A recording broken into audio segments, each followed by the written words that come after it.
So, hello. I hope you're doing well. So, today in lecture 5, we will start discussing yet another type of 3D bioprinting. So far, we have talked about extrusion-based 3D bioprinting and also discussed one research article that talks about using 3D extrusion-based 3D bioprinting to make a skin tissue. Other than that, we have also practiced and learned CAD modeling, right? So that is a prerequisite for doing 3D bioprinting. Now, in today's class, we will talk briefly about droplet-based 3D bioprinting. So you have seen the extrusion-based 3D printing, where the bio ink is extruded as filaments, and these filaments are the building block for making a 3D structure. Whereas droplet-based 3D bioprinting, here droplets are like coming out from the tip of the nozzle, or you will see nozzles may not be used. Like you can use a nozzle, or nozzle may be absent. And the droplets that fall on the substrate, they are the building block, and through using droplets, a 3D structure is made, right? So we'll discuss like a research article again. Actually, it's a review article. I'll give you the details at the end. I have taken some important points from that review article for our discussion in today's class. So this technique, this droplet-based 3D bioprinting, it allows bioprinting with precision. How? It helps depositing bioink of controlled volume. Each droplet that is deposited, you can control how big or small it is. And then it can carry cells or proteins or growth factors or any biologics that you can think of, and you can position it in 3D space. And in this way, you can create a 3D structure. So the USP of this technique is you can deposit bioink of controlled volume. Whereas in extrusion based 3D printing, there you can control the volumetric flow rate. But if the process parameters are not well optimized, there you cannot control the volume of the filament, all right, at every space. It's possible to extrude bit more, a bit less, depending on what is the volumetric flow rate or the speed or anything like that. But one important controlling parameter in droplet-based 3D printing is that you can select what volume of droplets you want, okay? And accordingly, that will decide how big or small the droplets will be. And within the droplets, if you're encapsulating cells, then it will directly define what is the cell density you want, and what will be the overall cell density within the 3D construct. Okay, so it offers various advantages. First thing, it is simple, right? So droplet based engineering, it's a very widely studied. So, first paper printer that came is inkjet printer, right? So, it is a very old technology, and droplet engineering and how the droplet should fall and all is very well studied. So, it makes the entire technology quite simple to understand and very accessible as well. It's very versatile in nature. You can do this in various forms, all right? Various forms are available, and you have a greater control over deposition pattern. As I said, you can very finely control the volume of the deposited bioink. So thus, you are given a much more control over the construction of the 3D structure. So I wanted to discuss a bit history about this technique. First thing to note, this is the first 3D bioprinting technique that was developed. Like after this, people thought of extrusion. Yet right now, extrusion is most popular one. So that's why I wanted to discuss how this technique evolved. So in 1977, first inkjet printer came first commercial model of inkjet printer came. So it was DOD, drop on demand inkjet printer. It was by Siemens. And then in 1987, there's a guy called Kelvey. What he did, he used a commercial HP thermal drop on demand inkjet printer that you use to print paper to deposit bioink solution, which he made out of collagen and fibronectin. So that was the first demonstration that you can do bioprinting using a commercially available inkjet printer. Then it was this idea was further explored by Boland in 2003. What he did, he used again a thermal DOD inkjet printer to deposit live cells. Okay, so this figure that I'm showing here, this one is the image of that modified printer that Boland used to deposit cells, live cells. And then in 2009, Nakamura's group, he was a Japanese guy, he successfully fabricated viable 3D tubular tissue construct using again in-house developed electrostatic DOD inkjet printer. So in 2009, people are now ready to make 3D constructs. You see, this is the image of the tubular tissue, 3D tubular tissue that he made using this DOD inkjet printer that they made in-house. So this is how you can say the concepts or the ideas that we know now. It was that thing was already thought, in 2009 and 2003. So you can think this technology is not too old. 2009 and it is 2024. So we are just learning and people are just coming to know what is 3D bioprinting and all, but it was already explored. People have already explored it. But there are various unanswered questions like the feasibility of the technique, the cost of the technique. So this technique is not yet commercially feasible if you think about it. It's very expensive. The machines that comes are very expensive, individual parts and everything.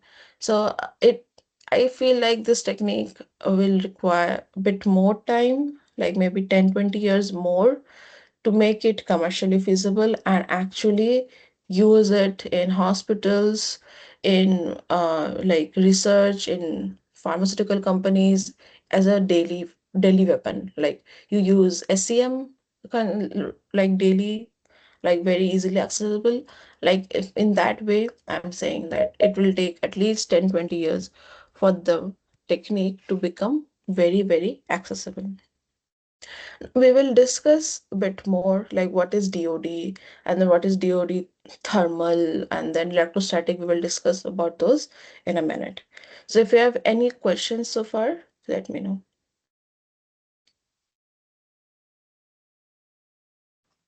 Ma'am, is it offer any advantage over extrusion, ma'am? So as I said, it offers the advantage of depositing bioink in a very controlled manner. Like you can control each the volume. You can control the volume of the droplets very precisely. So you can actually then control the number of cells, suppose, in each droplet and as well as in 3D space. So that's the main USP. Whereas in extrusion-based 3D printing, all the control is in the process, like how much volumetric flow rate and then write speed, right, nozzle size and all.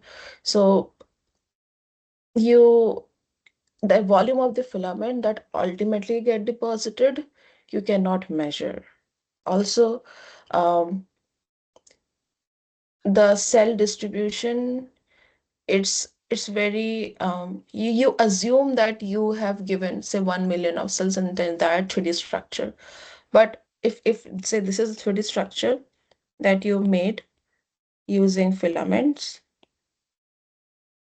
so you do not know the number of cells at this location. You just know the number of cells in the entire 3D structure. You get my point?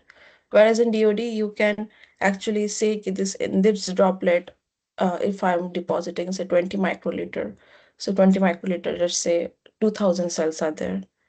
So like this, you can basically back calculate and estimate the number of cells in each droplet, and the precision is more.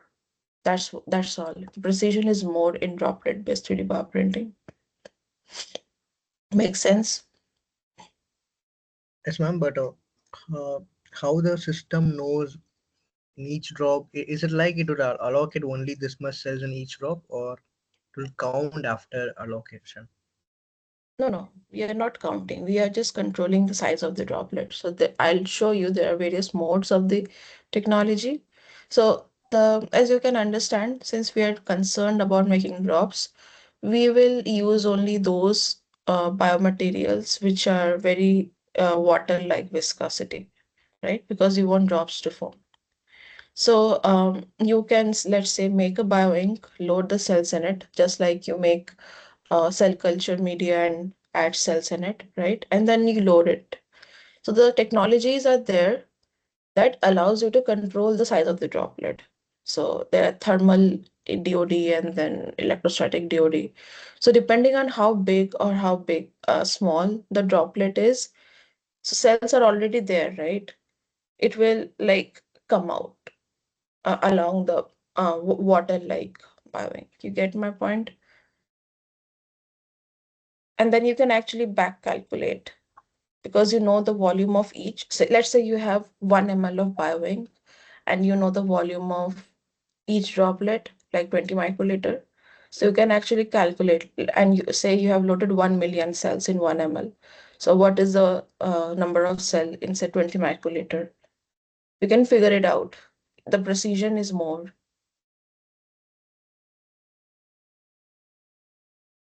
Okay, ma'am. Mhm. Got it? Yeah. But here we are in extrusion-based 3D printing, we are concerned with using very viscous materials in which one challenge of making bioink in extrusion-based material is ensuring homogeneity of cells within the bioink. And if you mix too much, then you can kill the cells while mixing.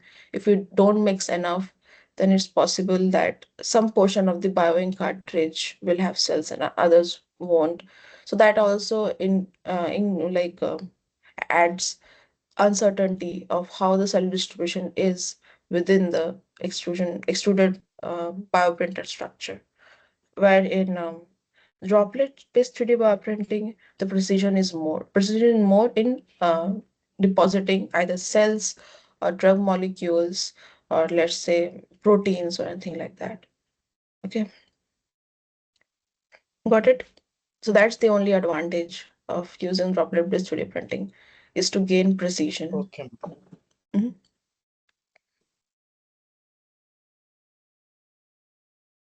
So moving on, as I told you, this technique is very versatile. Now you can understand why it is because there are so many modes of droplet-based 3D bioprinting for you guys to explore.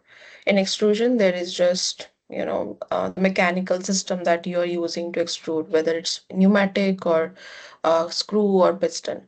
Whereas to generate droplets, people have like before bioprinting, the droplet-based printing is very much well established. If you see the MRPs that are written on, let's say, your cold drink bottles and all, and you see it's written like, let's say, dot, like in very tiny dots, like you must notice, like whenever you buy some product, like maybe biscuit packet or anything like that, where they write the MRP and the date of manufacturing and all. So that printing they do use in droplet-based 3D printing. So they're like very precisely the drops are deposited in order to make that writing. So you can think droplet-based 3D printing in general for papers or any other substrate is a very well established technology. And because of that, people have modified each of those developed technologies for bioprinting. Basically, change the ink material with bioink. So that is why we have so many modes, and this technique is very versatile. right? It offers, like, let's suppose your cells are susceptible to temperature, you cannot print at high temperatures, then you can have another option, so the option is wide. That is why this technique is very versatile. So the droplet-based 3D bioprinting, it can have three main types. One is inkjet, then acoustic, and microvalve bioprinting. In inkjet, there is a nozzle, all right, through which the droplets are formed. Whereas in acoustic, you are using sound waves to form droplets. Whereas in microvalve, there is a microvalve system that gates the outlet of droplets, and you just control the movement of the microvalve in order to form droplets. Okay. Whereas in inkjet, there is again three types. There can be continuous inkjet bioprinting, like continuously the drops will start forming and you're just moving the substrate in the bottom in order to make a 3D structure.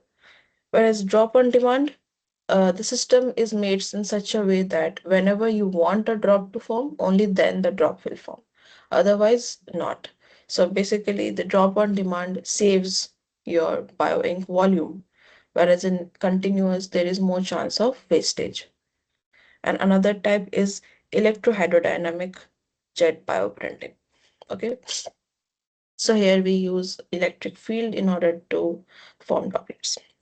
Again, drop on demand, like depending on what type of stimulus you are using in order to control the formation of drop.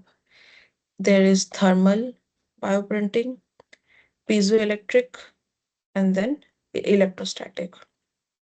So thermal bioprinting, there is a thermal actuator. Okay, I'll explain to you how it works. Piezoelectric bioprinting, there is a piezoelectric actuator. What is piezoelectric electricity? Does anyone know what is piezoelectricity? Has anyone heard of this term before? Something related to pressure. Yeah. So here what happens, like there are certain materials that are called piezoelectric materials. Those materials, if you add some kind of stress on it, like maybe tension or compression, so they can convert that mechanical stress into electrical signal. And vice versa is also possible. Like if you apply some electric field to that material, then it will deform, like it will undergo stress, or like it will undergo tension or compression. Okay, so it's vice versa. So those kind of materials are used as actuators. Actuators means to add stimulus for making a drop. Whereas in electrostatic bioprinting, we use electrostatic forces in order to form drops. So I'll explain each one of them one by one. Just again, recap. We can divide the droplet-based bioprinting into three types. Inject means you're using a nozzle. Acoustic, you're using a sound wave. Microvalve, we are using a microvalve gate to uh, allow the droplet formation. In inkjet also, you can divide into three types, like continuous droplet formation will be there in one type. Another type, you are making drops on demand. And in third type, you are using electric field to make drops, that is electrodynamic jet bioprinting. Then how the droplets are made when required, that is how drop on demand is working. So you can use either thermal actuators, piezoelectric actuators, or electrostatic forces to generate drops whenever required. Okay. Ma'am, Yeah. all the bioprinting steps involve some type of pressure or force on it, but how this acoustic droplet apply force, like it's a wave, then how it will allow a droplet to be formed? Matlab, I can't understand it. I can't Yeah, imagine yeah, it actually. yeah, it's fine, it's fine. I'll show you with diagrams in a bit. Just hold that thought. Okay. Yeah. So now we will understand the mechanism, like how these works. Okay.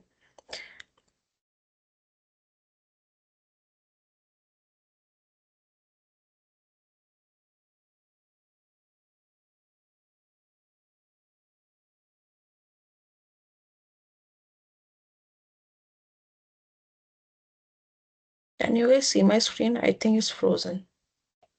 I changed my slide, but it's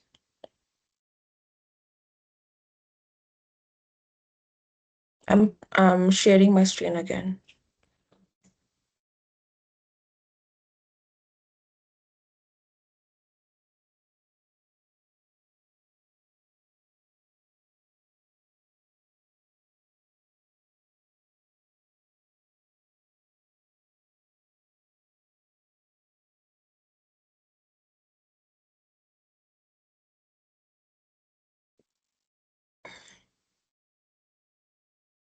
Okay.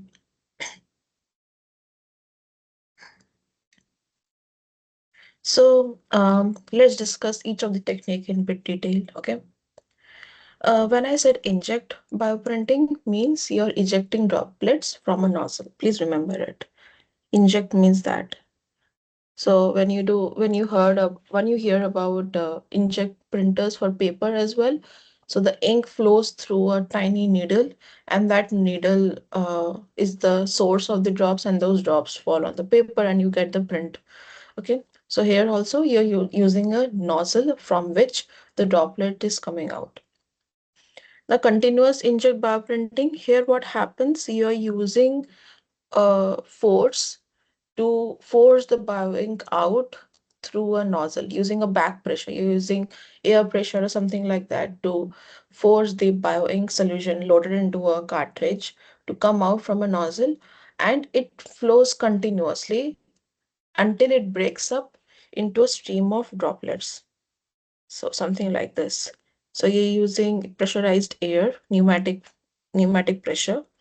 It is loaded into a barrel, all right, and as it is coming, and it comes out from a nozzle with a very small orifice, and as it comes out, it breaks up into a stream of droplets.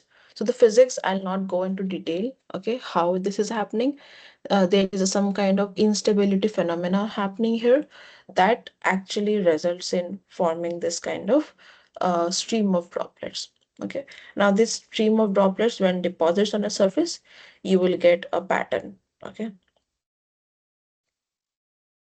whereas in drop on demand, you generate droplets only when it is required.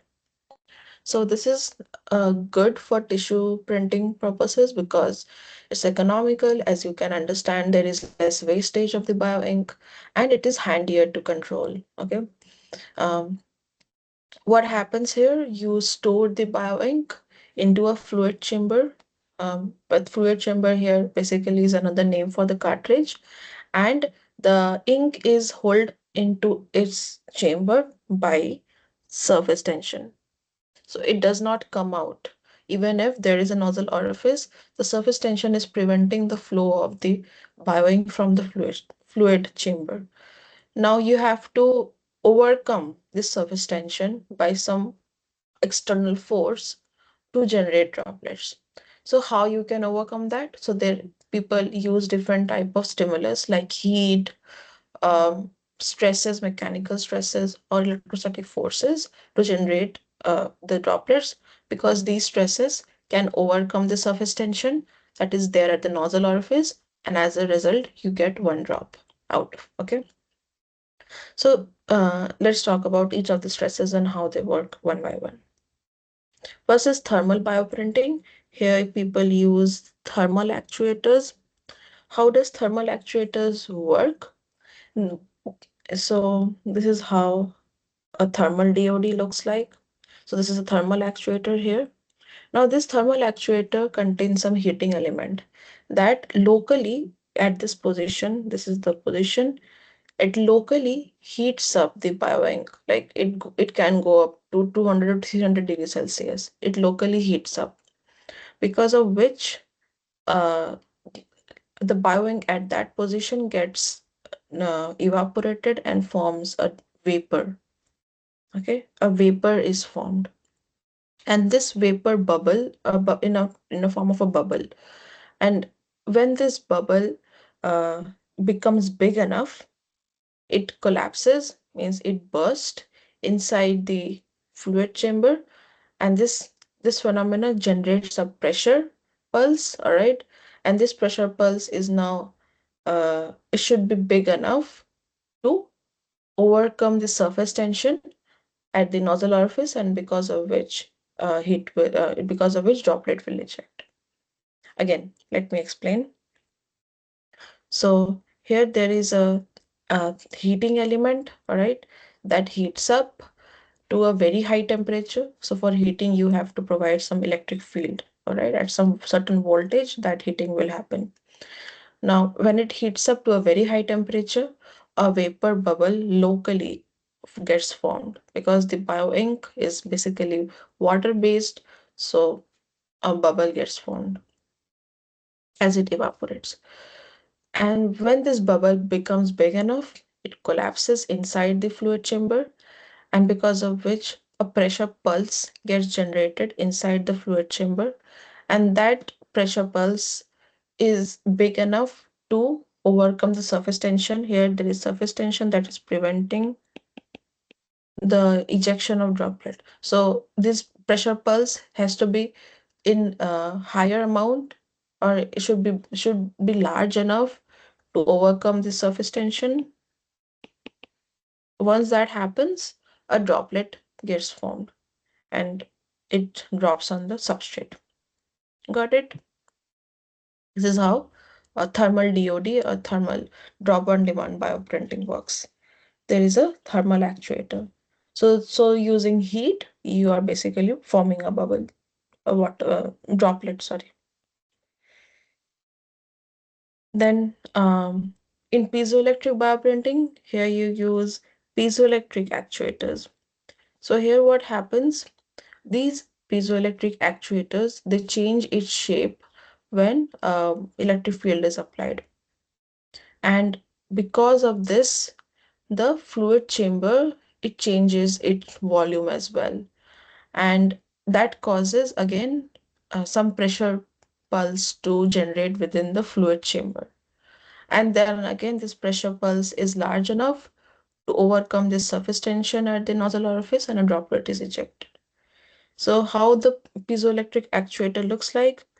So this is the piezoelectric actuator, this ring that is there around the fluid chamber.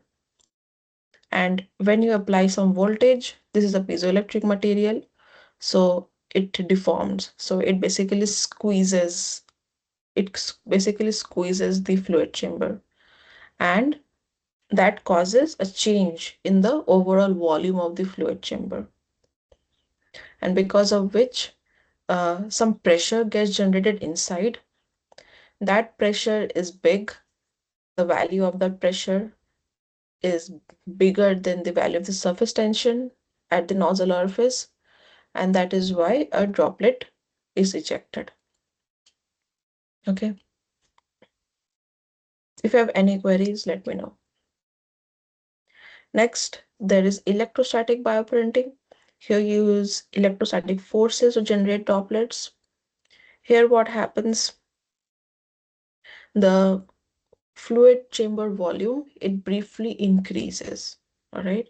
So in piezoelectric bioprinting, because of the squeezing, because of the deformation of the piezoelectric actuators, the volume of the fluid chamber actually decreases, you can imagine.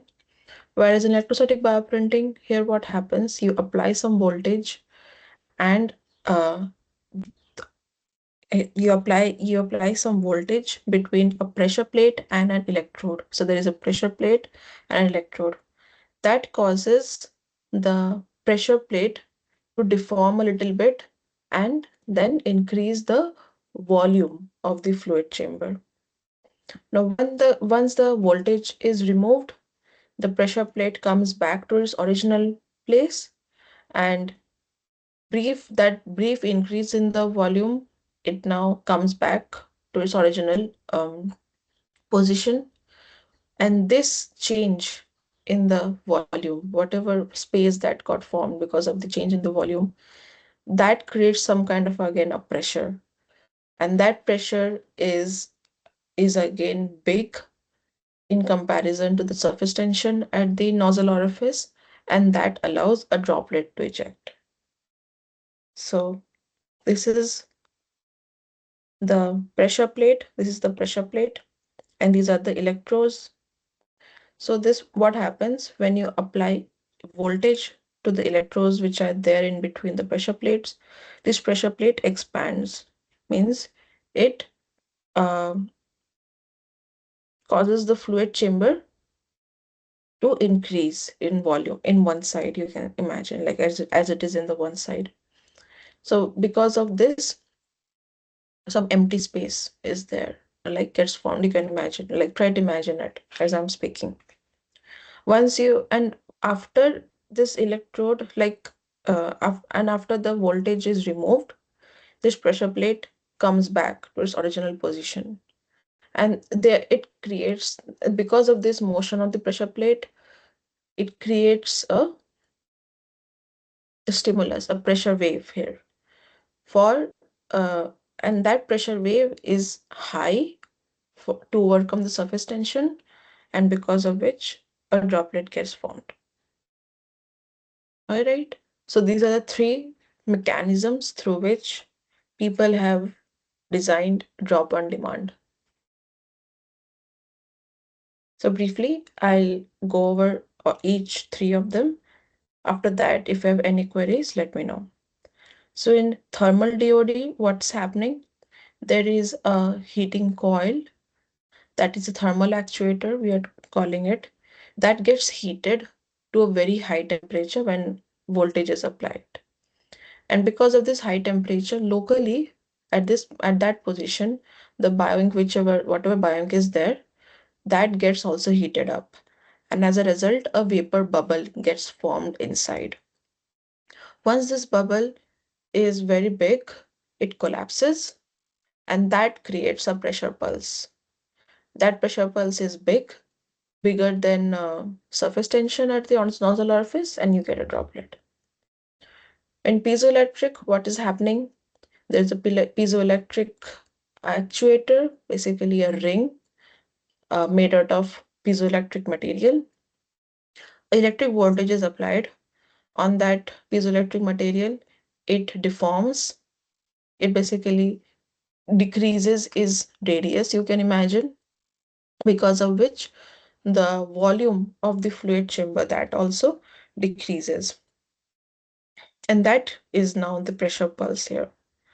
So that pressure pulse is higher than the surface tension, because of which a drop gets formed. Whereas in electrostatic DOD, here what's happening? There is a pressure plate that can deflect. It can deform. Basically, it can move from its position. It can move like this and move like that. Okay, it has the capability to move. It is not a piezoelectric material. It is basically a plate, a metal plate, which can move one position to another. So when current is applied to the electrodes, which is there in between the pressure plate, the pressure plate changes its position, because of which the volume of the bioink, or we can say the volume of the fluid chamber, increases, because of which the bioink also, changes its position within the fluid chamber. And as you remove this electric voltage, the pressure plate comes back to its original position, and this movement, it caused a pressure pulse to generate within the fluid chamber, and that is big enough to overcome the surface tension, and you get a droplet. If you have any questions, I'm up for it. Let me know.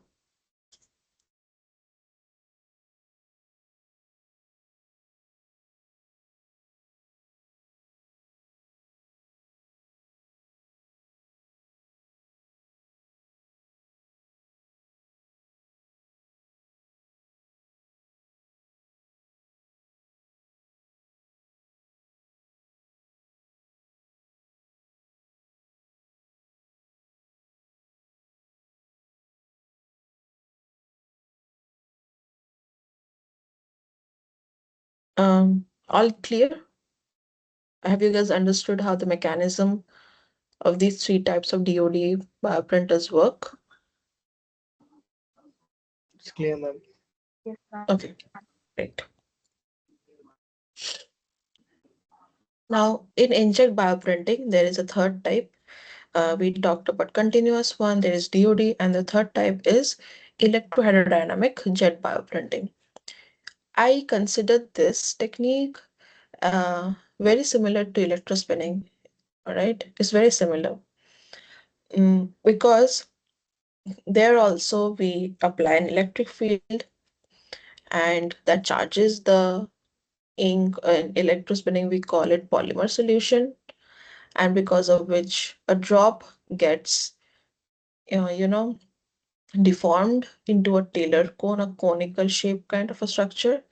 And if you play with the parameters quite enough, like the electric field, the distance, and what do you say, the electrical properties of the polymer that you're using, then you can generate fibers. All right. So it's very similar to that, the electrospinning technique. And electroaerodynamic jet bioprinting is like one of the most common ones right now. All right. Because people can relate to it, to this type much more better. So here what happens, there's a nozzle, all right? Um, the bioink, as it comes out from the tip of the nozzle, it forms a spherical meniscus like this. So if this is the nozzle, so this is like just bioink is just about to come out, but it's like spherical. And it is such that because of surface tension. But when you apply a very high voltage, like zero point 0.5 to 20 kilopascal, so here there is a voltage, let's say plus, and sorry, it is not cross, it is plus. And there is a substrate here, which is, let's say, negative. So when you apply a very high voltage, a potential difference between the nozzle and the substrate, then what happens? The charge gets accumulated. A charged ions get accumulated near the spherical meniscus. And because of which uh, there is some electrostatic repulsions that starts happening at this tiny space. The ions don't like each other, like they're all positive, let's say. And because of this spherical meniscus turns into a conical shape like this. That is called a Taylor cone. And if you apply a big enough electric voltage, then it can, from this Taylor cone, droplets can start forming. All right. So you have to just play with the parameters. The main parameter is the electric voltage. It should generate large enough number of ions, and those ions should have large enough, electrostatic repulsion. So this electrostatic repulsion, it overcomes the surface tension that is there, that is holding the bioink inside. As it overcomes, a droplet gets formed. So the process parameters here, as I told you, the electric field, then the distance also matters. The distance between the nozzle and the substrate also matters. And at what flow rate you are um, basically you're basically flowing the bioink in the fluid chamber, that also matters. Like that will govern the size of the droplet. And lastly, the properties, the what cells are used, what is cell concentration and all. So let me show you with the diagram. So as I told you, so this is the fluid chamber. You apply potential difference between the tip of the nozzle and the substrate. And because of this, the droplet that is there at the meniscus, it gets deformed into a Taylor cone. If the strength of the um, electric field is big enough, and as well as the distance and all that is like optimized, well optimized, then from the tip of the Taylor cone, you will see droplet starts forming, okay, continuously.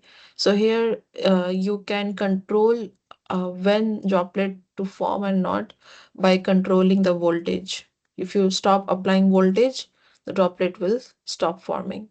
But if you start on the voltage, the droplets will start forming. So you have the control whether to form drop on whether to form drop or not by controlling the application of the voltage.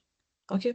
You can also control the size by again applying, let's say, less strength field, electric field, or you can use a substrate at a larger distance from the tip of the nozzle, or you can use a very less volumetric flow rate of the bioink. So in this way, you have the control over how big or how small the droplet you want, right? So it gives again versatility in terms of the droplet volume. Like you can play around with a very large range of droplet volumes, okay? Because the process parameters are so many, and effect of each process parameter you'll see in terms of how big or small the droplet is. All right. So these are main three types of inkjet bioprinting. Now, Vaishnavi asks, like, how acoustic bioprinting works, like how sound waves can actually lead to formation of droplets. Now we will discuss that. Here, what happens? You apply a gentle acoustic field. You apply a sound wave to eject droplets, and here there is no nozzle. Please note. So bioinks are basically hold in position in microfluidic channels, and there is basically a pool of bioink, and there is no nozzle there, so there is no surface tension that is holding the bioink. So this technique avoids the stresses that we talked about, like it avoids the pressure, the heat, the shear stress that can come out of due to ejection from a nozzle. All right, so it avoids all these stresses altogether. And yeah, so how the system works? The system uses microfluidic channels to hold the bioink, and there is a piezoelectric substrate with gold rings, interdigited gold rings, that actually is responsible for generating acoustic waves. So this is what it looks like. This is the bioink reservoir, all right, and there is gold rings, as you can see in yellow colored. They are basically concentric circles or spiral configuration, and they are present on top of a piezoelectric material. So you know what piezoelectric material does? When you apply electric field, it will um, generate mechanical stress, or vice versa is also possible. If you apply mechanical stress, then electric current will be generated. All right. So here we are doing the first one where we'll apply some electric voltage, and because of which the material will generate a mechanical stress. That mechanical stress will trigger the gold rings to vibrate, that is to create sound, and that sound waves will get propagated into the bioink reservoir. So you will see sound waves to be forming like circles. Okay, and it is designed in such a way that at the center of this concentric sound wave is the outlet, and here is the what do you say, the highest intensity sound wave is there. The pressure pulse that is coming from the center of the sound wave is too big, right? And we need that to eject the droplet. So what they have done, this is the entire system. They have cut it in transverse section, and you can see it in the transverse view. The bioink is in a reservoir. As you can see, there is no nozzle, and as the electric field is applied, the gold rings, they vibrate and create a sound wave. These sound waves, they are circular in nature, all right? And the outlet for the bioink is basically positioned where the center of the sound wave is, the focal point of the sound wave is, because that is where the pressure pulse is the highest. All right. And that pressure pulse is large enough to eject one droplet or multiple droplets from the outlets. This is the outlet. Cool, right? So here you're not using any type of detrimentals stresses that can cause cell death. You're just using sound waves. All right. So it has some advantage. This is one main advantage. All right. Understood, Vaishnavi, how it's happening? Yes, ma'am. Yeah. It sounds cool, right? Um, Now there's a third type, microvalve bioprinting. Here, what we are using an electromechanical valve to generate droplets. So the bioink is in a pressurized condition, means there is some pressurized air like this that is being exerted onto the bioink chamber first. And the nozzle where the bioink will come out, it is blocked or gated by a microvalve. Now this microvalve, it comprises of a solenoid coil, so it can create a magnetic field in presence of electric field, all right, and a plunger. Plunger means like the plunger you must have seen for syringes and all right. This plunger, the tip of the plunger basically blocks the nozzle, and solenoid coil, you will control the opening and closing of the plunger. So when the voltage is applied, the coil or the magnetic field is generated through the solenoid coil, and because of which the plunger lifts up, all right, and unblocks the nozzle. And as it unblocks, since the entire fluid chamber is in pressure, so a droplet will ejected because of this pressure. So when the magnetic field is switched off, then plunger will go back into its original position. That is the original position.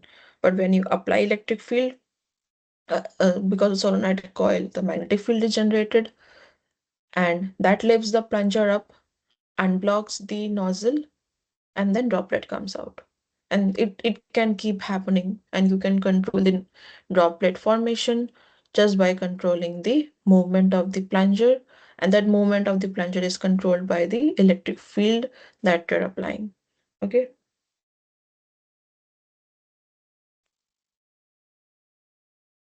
So got it? Any questions in understanding at least these three modalities of bioprinting?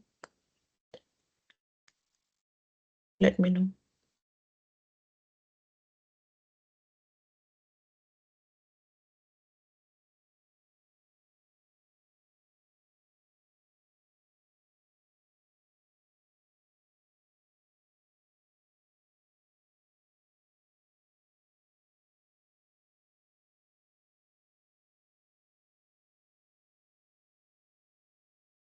All clear? Can we go ahead?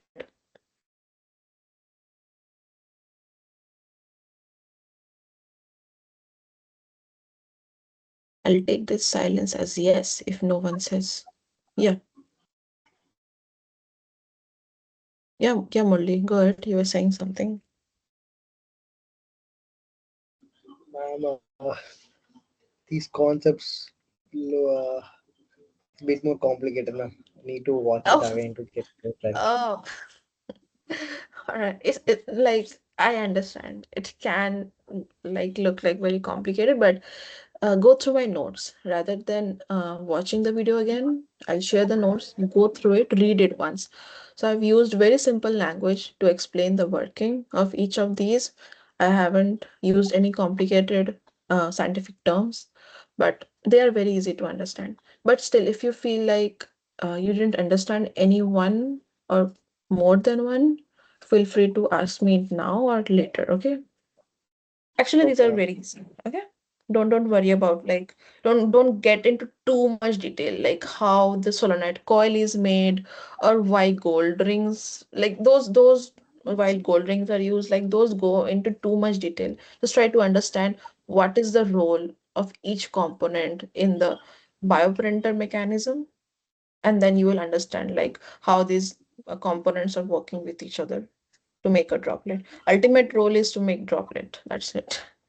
All right. Mhm. If anyone else also feels like that, the same suggestion goes for you as well. But if you have any queries, let me know. So we can compare these, how many we studied, like six maybe. All right. But if there are three main types, and then inject has three more types, and then drop and demand has three more types. So here we are only comparing the three types of drop and demand. Then this is one type of inject. So four. So we're comparing four types of inject bioprinting with acoustic bioprinting and microvalve bioprinting, which does not use any nozzles. All right. So let's see what nozzle size they use, what is the expected um, droplet diameter. So these all numbers came from the research articles. All right. I'm not predicting these numbers at all. People have tried these techniques, all right, and they suggested that this works well for them. You can go through the research article that I'll share the details of, and as well as I'll share the PDF of after the class to see the sources. All right, you can find the sources there. So, thermal DOD, people are saying that you can create very small droplets, but it's 30 to 60, and cell viability is good enough. So my main aim to show this slide is not to read the table, but to make you notice some um, what do you say, distinguishable features of each of the technique. All right. So if you observe carefully, the electrodynamic jetting, it offers a very large versatility. You see, you can create 2 microliter droplets to 2000 microliter droplets or 2 droplets. So a very large range of droplet formation is possible through electrolytic hydrodynamic jetting. Then in thermal DOD, if you see, in the operating conditions, they use a very, very high temperature, 200 to 300 degrees Celsius, but for a very few milliseconds. Maybe because of that, the cell viability is reduced to 75%. Right. Then in piezoelectric DOD, if you notice, the cell viability is again less. Like minimum that you can get is 70% to 95%. I think it is maybe because we are um, causing a squeezing motion that can, and there is a nozzle as well. So together it adds up to the stresses that people have observed, and because of that, cell viability is less. In electrostatic DOD, you see they have the paper didn't mention the nozzle size here, but I'm sure people use some nozzles sizes and later on, but they didn't mention. But the droplet size is again very, very less. Like you can't control you can't make very big droplets if you want. All right. The most versatile one, I think, among all the technique is the electrohydrodynamic jetting. That is why I told you, right? It's the most commonly used by droplet-based bioprinting right now. So if you purchase any bioprinter and let's say droplet-based bioprinter, you will see that most likely it will have the electrohydrodynamic jetting. Means that technology is there to generate droplet in that commercial machine, most likely. So an acoustic bioprinting, there is no nozzle, so there's no point in discussing nozzle size. But again, the range of the droplets that you can get is good. Like there is 2 orders of magnitude differences there, right, between the range. That is good. But again, in microvalve, I won't say that's very versatile. Okay. And also you cannot go very low in microvalve. The maximum, so the minimum value is itself 100 microliter. If you want to go less than 100 microliter, then microvalve is not a very good technique. And if you notice the biomaterials that they use for all the techniques, the most common one is alginate, right? Most common one is the alginate because it's when you make alginate solution at a very less viscous, at a very less concentrations, let's say 1%, 2% alginate, then it has a water-like consistency. And alginates are very easy to cross-link as well. You just have to use divalent ion solution bath and then you're ready to go. They form a 3D structure very easily. Okay, and collagen is also used, but collagen is a bit more expensive than alginate if you think about it. But collagen also has a very similar water-like consistency than like alginate. Then ethylene glycol is also used, basically the monomer form of polyethylene glycol or PEG. People have tried, but yeah, it's not very biocompatible if you ask me. I would like go with those natural materials which are biocompatible. We'll talk about the materials as well and their properties later on. And the cell densities that people have tried with are all within the range of 10 to the power 5 to 10 to the power 7. So the maximum people have tried is 10 million cells. That is 10 to the power 7 cells maximum. All right. So you cannot go higher than that, maybe because it will change the overall viscosity of the bioink and may lead to clogging of the nozzle or will not generate very good droplets. Maybe because of that they haven't tried. So that are the those are the few important things for you guys to note. Go over this table later on in your own time and figure out few more. Okay. Now there are various advantages and disadvantages of each of these techniques that we just saw. Um, Cost is an advantage for the thermal DOD, electrostatic DOD, as you can see in the table, means these machines are low cost. And that is why if you see the first commercial inkjet printer was thermal DOD that Siemens developed. So and so that is the first technology. And that is why I think it now whenever you buy thermal DOD bioprinters, they will be of low cost, right? Technology has evolved so much. Whereas both of this technique has a disadvantage like of introducing mechanical stress to the cells like through heat and then through nozzle and all. You can use limited type of cells because not all cells will behave well under heat. You can see the minimum cell viability is 70%, right? So the cells are dying here. If you see for piezoelectric DOD, it says that its advantage is you can have a better control over droplet generation and placement. But in piezoelectric DOD, there is a disadvantage. Main disadvantage is it can lead to the formation of satellite droplets. Satellite droplets, you can think of those secondary droplets that can form in between the like if there is like continuous stream of droplets. So satellite droplets are those droplets which form as a byproduct of the process. Their size and their sizes are not uniform.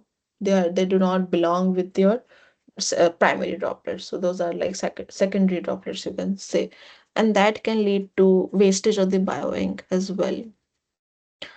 So many technology, what they do, they recycle the satellite droplets by collecting it into something. So so they kind of sort it.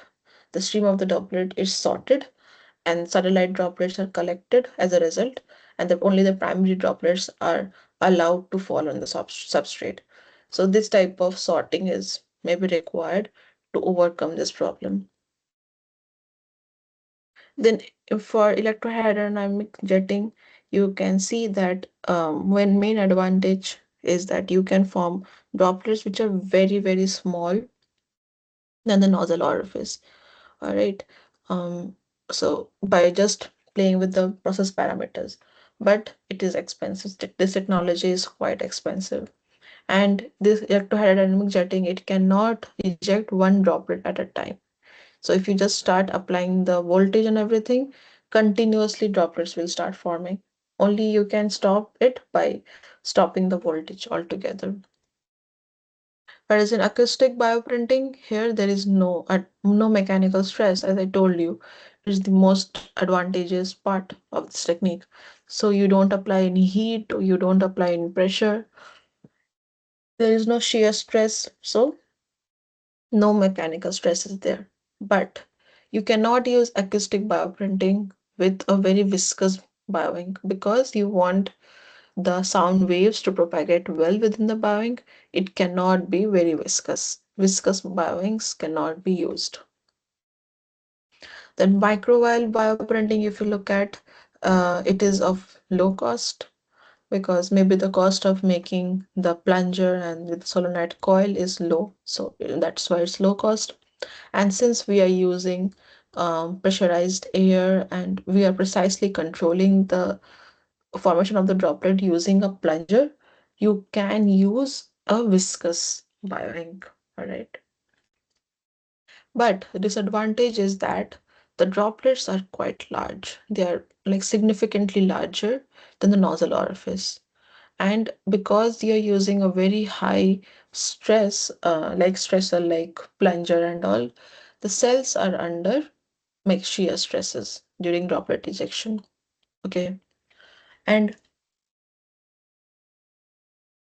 the orifice, nozzle orifice that is available, they are not very customizable because you have to design it based on the design of the plunger. So that also becomes a problem if you desire to use, if you like desire to control the nozzle, control the droplet size. But again, the droplet size is always greater than the nozzle orifice. So yeah. So these are some advantages and disadvantages of each of the techniques. Any questions here?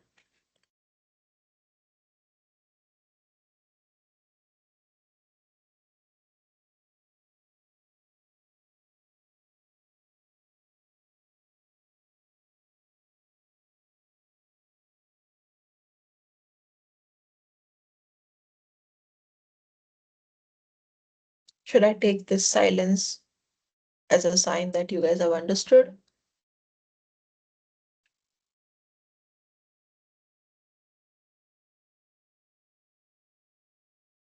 Should I go ahead? Yes. Okay. So, how do you construct a 3D structure, you ask? Like, how droplets can be used to make a 3D structure? So, there are various ways to fabricate it. Let's discuss them. So, first way is pretty easy. What you do, you just deposit hydrogel precursor. Let's say alginate is the hydrogel solution that you're working with as droplets in, let's say, cross pattern. And as the droplets are deposited quite close to one another, you will see that over time, maybe in few milliseconds or few microseconds, they will start coalescing. They will, as like what do you say, get in touch with each other and form a continuous line like this. That happens because of droplet spreading on the substrate. The droplets which are nearby, they spread into each other and forms line. Then in order to make a 3D structure, to make it, stiffer, mechanically stiffer, you add crosslinker droplets. So if the material is alginate, then the crosslinker droplet could be calcium chloride solution. You're adding it dropwise over the line of the hydrogen precursor. You allow few milliseconds to get it cross-linked, and then you again repeat the process. So how will you repeat it? You will then again add droplets of hydrogen precursor, then droplets of cross-linker, and in this way, the layers get assembled. So there is an alternating layer. So you are depositing alternatively the hydrogen precursor and then the cross-linker in an alternate manner. And in this way, you can create a 3D structure like this. Then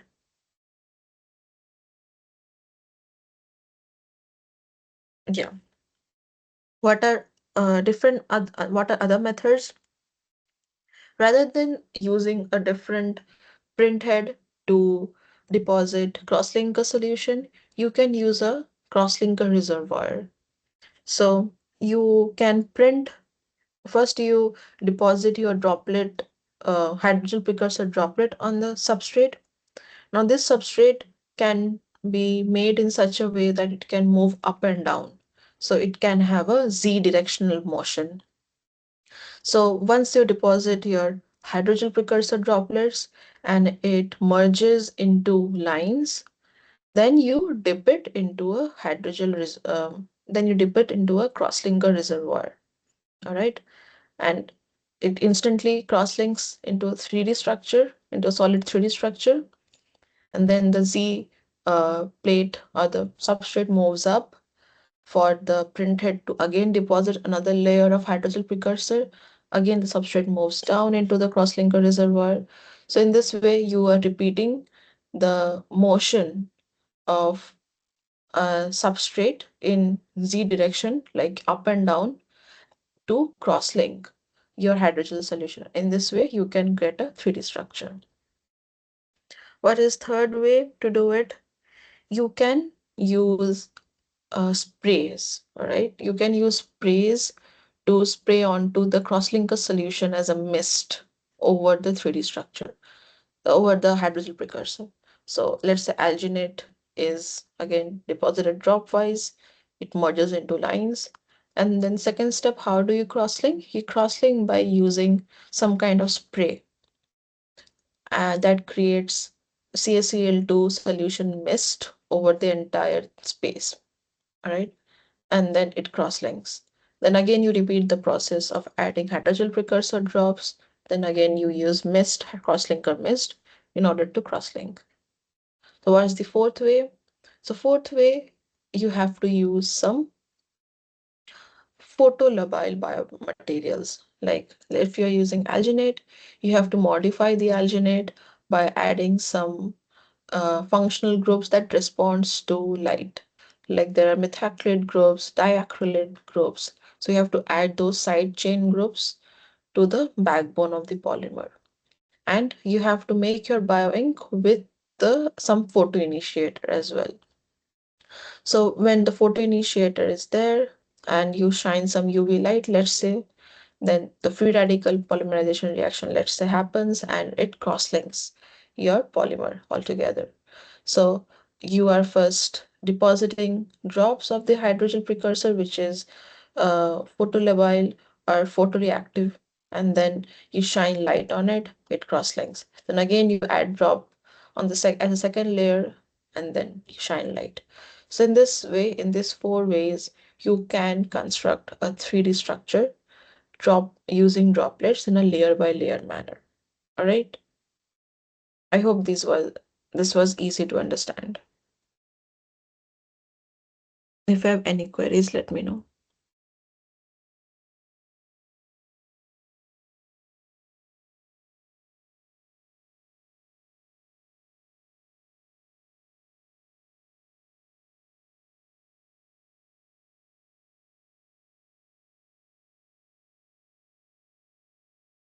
Any queries from anyone?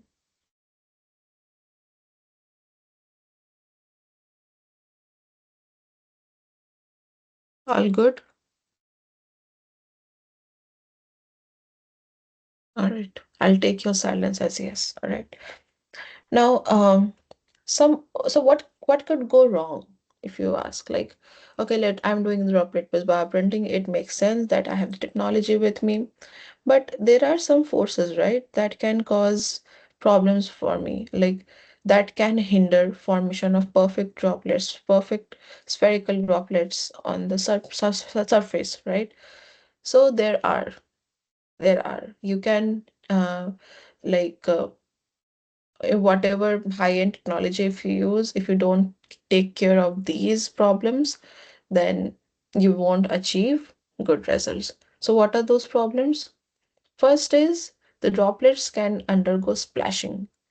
If you and what is splashing? It's basically You have seen it like every day from the faucet in your home. If you see water droplet coming and it falls on the sink, it what happens? Tiny droplets get formed and basically it disintegrates into tiny droplets, and the original droplet is no more. So that is splashing. Another problem that can happen is spreading. So when you deposit the droplet, it's possible that they will not form a droplet at all. Like some irregular shape is actually deposited on the substrate. So spreading is another issue that one should take care of when they are working with droplets. And these two problems usually happens either due to the effect of the substrate or due to the effect of the velocity, how fast the droplet is coming out from the nozzle tip, or let's say if you're not using nozzle, like any like in acoustic, from the tip of the mechanism. If the velocity is too high, like you are using the process parameters in order to deliver droplets at a very high speed, then it's possible that most of the droplets will undergo splashing and um, you won't see good results. But if you use a very low velocity, like very like बहुत धीरे धीरे धीरे drops are forming, then there is a tendency that once they are on the surface, they will most likely spread, and you won't get the perfect lines if you want. You would get some kind of a irregular structure on the substrate. So you have to take care of the velocity at which you're delivering the droplets, along with other process parameters that you're working with in any of the techniques. All right, makes sense?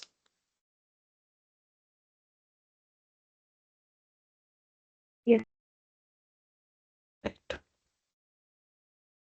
Now, lastly, I'll like to discuss what are the biomaterials that are there uh, for that are used in droplet-based bioprinting. So, most common one is the alginate. What is alginate? So, alginate is a naturally derived polysaccharide. It is extracted from seaweed, and it consists of alternating beta D manorote and alpha L glucuronate units. And these alternating units, they have some carboxyl groups, negatively charged carboxyl groups that can interact with positive ions like calcium ions and then undergo ionic cross-linking. Okay, so it offers various advantages, like it's biocompatible.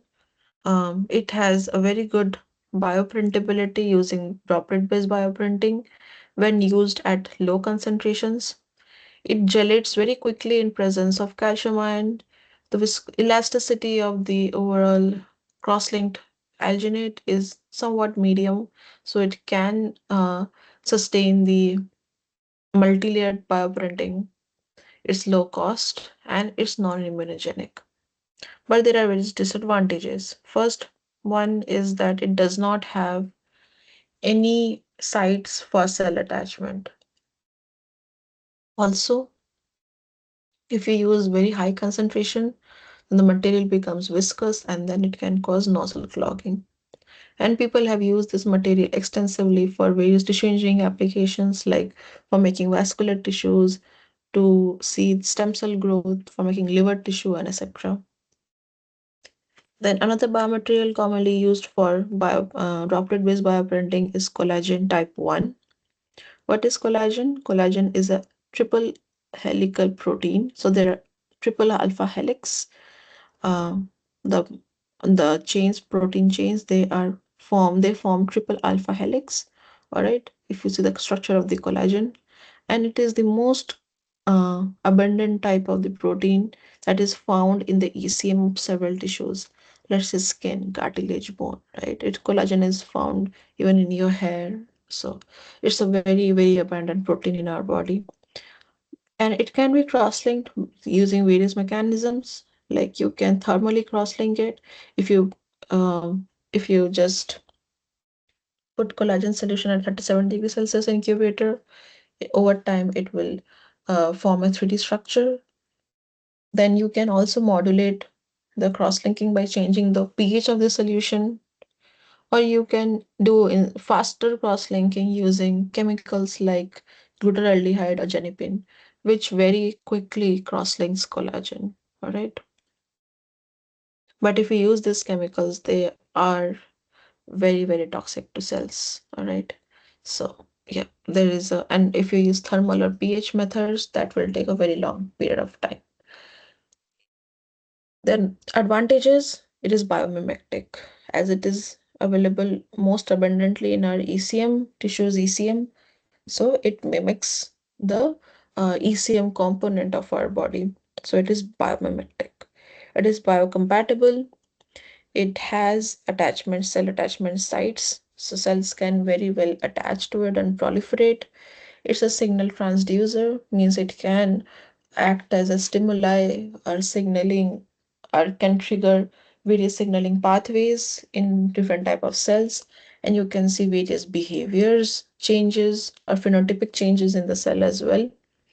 And it is non-immunogenic, right? It does not cause an immune response. But it has disadvantages like it has a very poor mechanical strength. Gelation rate can be very slow. As I said, if we use thermal or pH methods, it is fibrous in nature and can clog nozzle easily, right? If we use very high concentrations of collagen again. And it has been used very widely, all right, for tissue engineering. Like you people have made collagen scaffolds for cell growth for various types of cells. Skin grafts uses collagen as one of the component in it. For cartilage tissues as well, people use collagen to grow cartilage cells. Then another material widely used is the fibrinogen along with the enzyme thrombin. So in presence of thrombin, fibrinogen, which is in solution state, it changes into a hydrogel form that is called fibrin now. Fibrin is the hydrogel and the precursor is fibrinogen. In presence of the enzyme thrombin, fibrinogen changes into a hydrogel form that is fibrin. All right, and this fibrinogen or fibrin is found in blood plasma, and it has a very significant role to play in wound healing. All right, it forms the provisional matrix. I recall many of you have taken my tissue engineering course, I think last year. So I think you remember what is the process of wound healing. So in that process, there is a step where a matrix gets formed, all right? And that matrix is called provisional matrix. So the main component of that matrix is the fibrin, all right? And that matrix is basically the becomes a site for various macrophages and various parenchymal cells to attach and then heal, right? Respond and cause the healing process. So it plays a very significant role in wound healing. As I said, you use thrombin. You need thrombin to cross-link fibrinogen into fibrin. So it follows a enzymatic cross-linking mechanism. It is biomimetic in nature. Yeah, it's found in our body. So if we use externally in vitro, it will mimic the in vivo conditions. Biocompatible. It can promote angiogenesis. Angiogenesis is nothing but formation of new blood vessels from the existing one. Then it can cause fast gelation, right? Like it can be turned into fibrin very quickly in presence of the enzyme. The integrity is quite good. The elasticity is somewhat medium. Disadvantages like it has a very low mechanical strength, all right, and it can clog the nozzle easily, and it also has limited printability in droplet-based bioprinting. It is not you have to optimize a bit more with the concentrations and all in order to make it printable using this technique. As you can see, it has been used for various applications like skin grafts, cartilage tissue, neural tissue, for observing angiogenesis, for vascular tissues as well. So it's a very versatile material for tissue engineers to explore and make various types of tissues. Then people also use methacrylate gelatin, which is the form of gelatin with the functional group methacrylate in its backbone, so that it can be UV cross-linked in presence of UV and some photoinitiate. What is gelatin? Gelatin is basically a denatured form of collagen, and um, in the backbone of the gelatin, they add methacrylate groups by chemical reaction. These methacrylate groups are the one that makes it UV cross-linkable. It is biomimetic, biocompatible. It can be degraded using various enzymes like lysozymes and all, and it has a very good mechanical strength. But since it uses UV and all, it can display slow gelation. Like you have to give UV for a longer period of time in order to make a solid 3D structure. And the photoinitiator and the UV itself can cause harm to the cells if you have cells inside of it. And then when various applications methacrylate gelatin has been used. In one of those is to make cartilage tissue, but right now a lot of application people have shown using this material. Then polyethylene glycol, which is modified with again photocross-linkable functional groups like diacrylate or methacrylate groups. Now these are polyether based materials. They are UV cross-linkable and they are non-immunogenic and biocompatible. But since they are synthetic material, they do not have cell adhesion sites. So cells don't adhere well to this material, all right? It shows low cell adhesion. And people have used it for tissues like cartilage and also to stimulate osteogenesis, all right? So these are some of the biomaterials people have explored and used them for droplet-based bioprinting, and I've discussed the advantages and disadvantages of using them. If you have any questions, let me know. And this is the paper, the review article that I used to make this lecture slide and introduce you guys to the concept of droplet-based bioprinting. I'll share this paper as a reading material for you guys. Feel free to go through it. It's around 20 pages. If you have time, read it, all right? Or maybe save it for later read. But it's a good paper. It's an old paper, 2016 it was published, so it's old. But it gives you the basics that you need to understand the technique, all right? Any questions from anyone about anything about the lectures? Let me know. Ma'am, as you have already told that the cell damages. So is this damage somewhat related to mutation as well? Because we are using ultraviolet rays and the sound waves. So are they causing that type of damages, or it's the means superficially we are damaging the cell like cell wall damage or some organelle damage, or what type of damage is this? So when we talk about UV, you're right, mutation can happen, genetic mutations and all.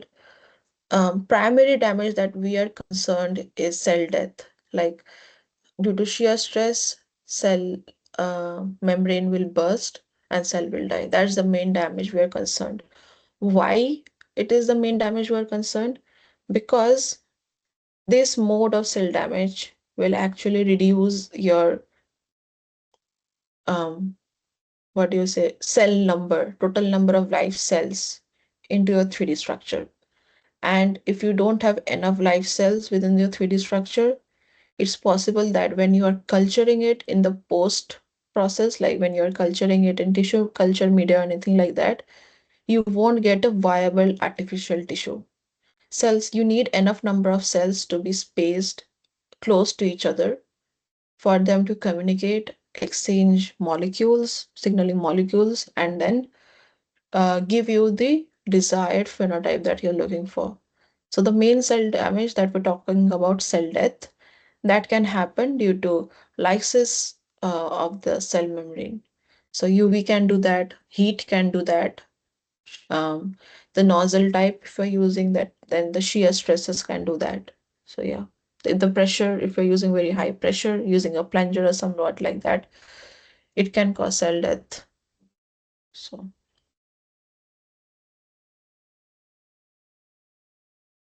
does it clear your doubt? Yes, ma'am. Mhm. Yeah. Any other questions from anyone? If you want me to go over the modalities of the bioprinting, droplet-based bioprinting, and like explain the mechanism of any one of them, feel free to ask. It's fine. I can repeat.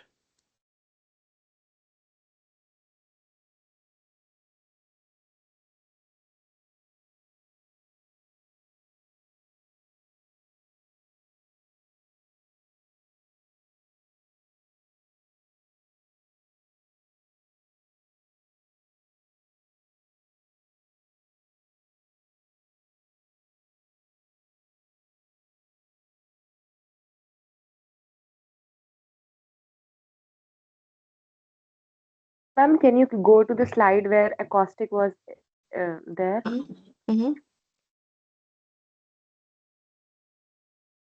Yeah. Ma'am, here the bio ink which we are using is in coaxial manner, like there is a hole in the second, like the transverse view is there is a Mhm. hole in which our bio ink is also there, or it is in the like in the coaxial bio ink reservoir only. So it is in. So you see the blue colored regions. That's the bioink. Okay. So you can call it coaxial. You can call it reservoir. The name doesn't matter, but you can see that there is a chamber, Hmm. like very tiny dimensions, Yes, in ma'am. order to exert surface tension so that the bio ink stays inside. Okay, it doesn't flow out until and unless it gets that acoustic signal to come. Ma'am, So basically we are providing the sound wave through which like uh, impulse generate and that will lead to droplet formation. yes, yeah, that's correct. Yeah, Mhm. and the sound waves generated due to the gold rings that are there on the top. Ma'am, we can alter the intensity as well as the like amplitude of that sound wave. Yeah, yeah, we can. So we are using a piezoelectric actuator, and we can it responds to electric signal. So if you just increase the electric signal, you will get a higher intensity sound wave. If you lower the intensity signal, you'll get a lower sound wave intensity. So yeah, you can do it.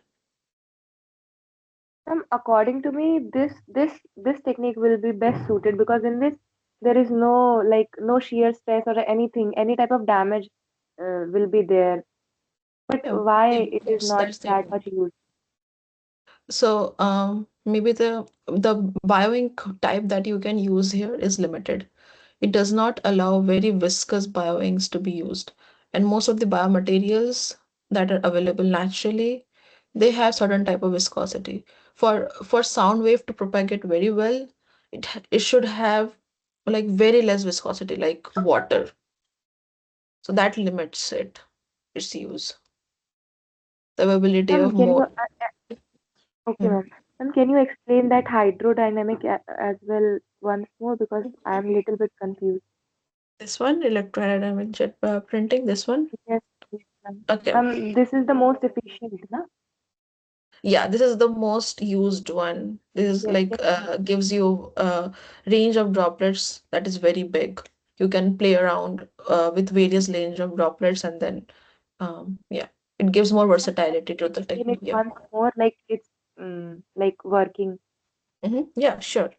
So here what happens, um, y- you load your bioink into a fluid chamber, and at the tip of the nozzle and at the substrate. So you apply a voltage difference. So let's say the tip of the nozzle, there is positive charge, and the substrate where your where the droplets will be placed ultimately, that is negatively charged. So there is a voltage difference.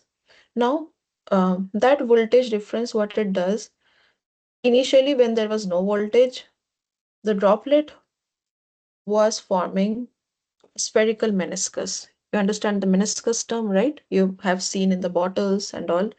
So it forms a spherical kind of a meniscus at the tip of the nozzle. All right. And why this is there, why the spherical shape is there?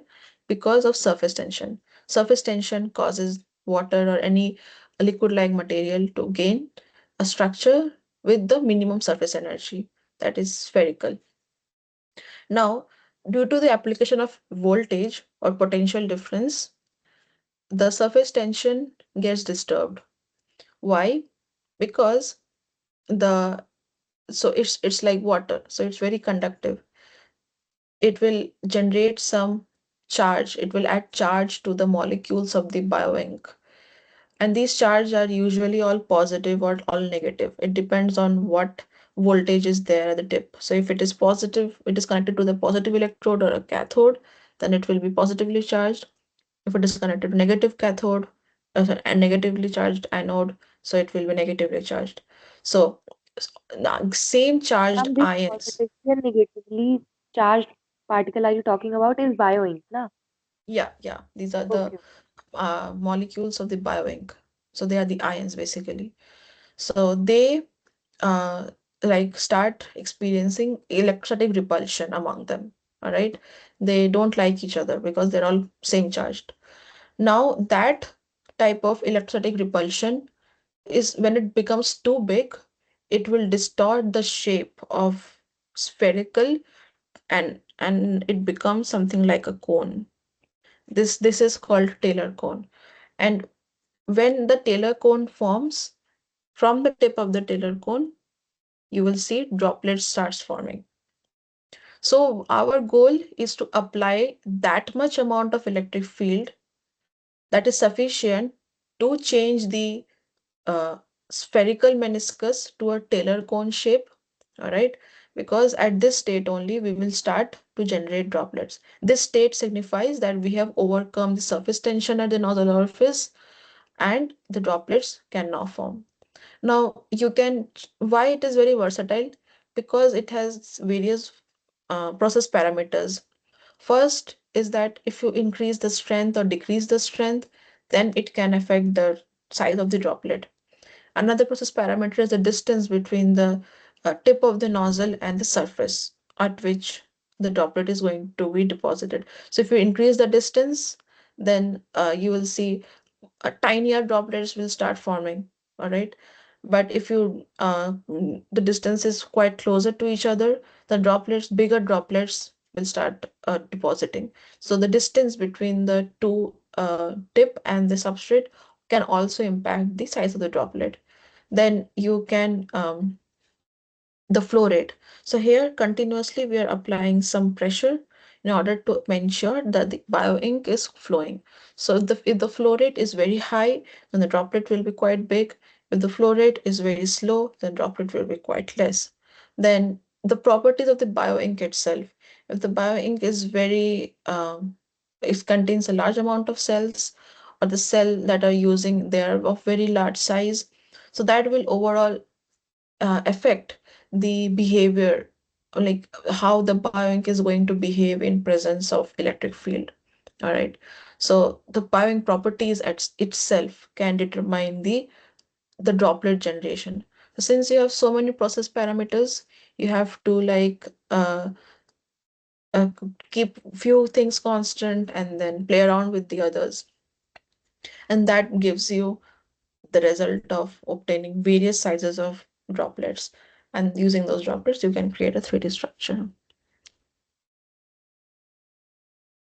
Vaishnavi, if you have any questions, let me know.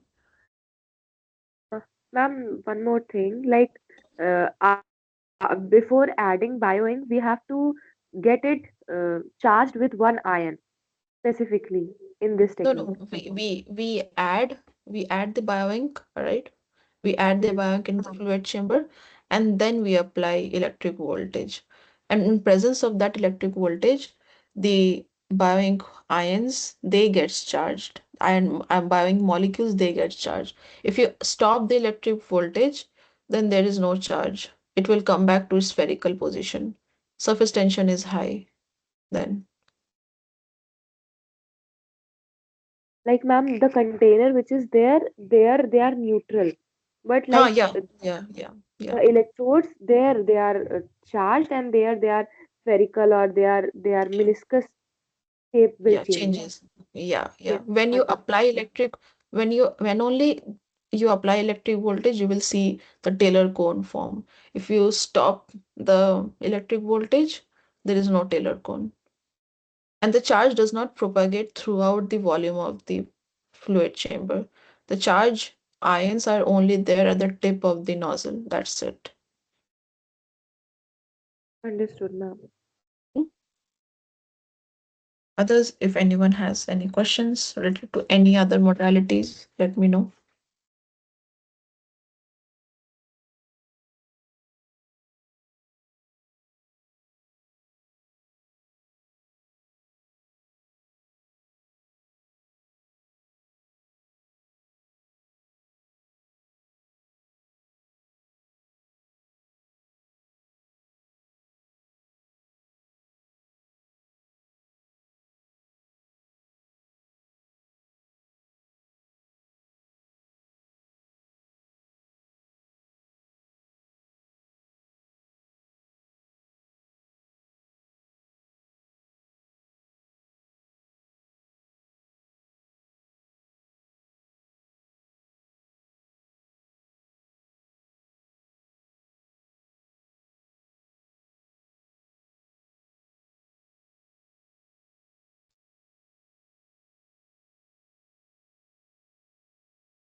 All right. Seems like the session was useful and you guys have understood at least 70 or 80% of it. Correct me if I'm wrong. And all right, let's conclude today's session then. So, in today's session, we got to know about another type of extrusion based bioprinting. We talked about various modalities and how you can create 3D structures out of it. All right, what kind of biomaterials to use. In the next session, we will discuss one research article which actually gives you a feel of how to use this technique and um, for making an artificial tissue for bioprinting, basically. That will give you a feel. So we will meet next, uh, yeah, next Sunday. That is 6:30 p.m. All right, and it's not Sunday for you guys. It's Saturday, right? I'm so confused. Like, all right, it's the usual time. The Tuesday was an exception, by the way. We will meet on our usual time of 6:30 p.m. on Sunday this week only. I will not post the assignment yet. I'll post one assignment 4, that will contain questions based on both this lecture and as well as the next one. And you guys will have then ample time, like around 1 week before we meet. So we are like almost halfway through the course, almost halfway. We will discuss 2 more bioprinting techniques and then our course will be done. All right. I hope you're enjoying this time so far. And if you have any questions, you guys are free to reach out to me and at any time. All right. Drop me a message in WhatsApp or post your queries in our Google Classroom. All right. I'll see you guys on Sunday this week. Okay.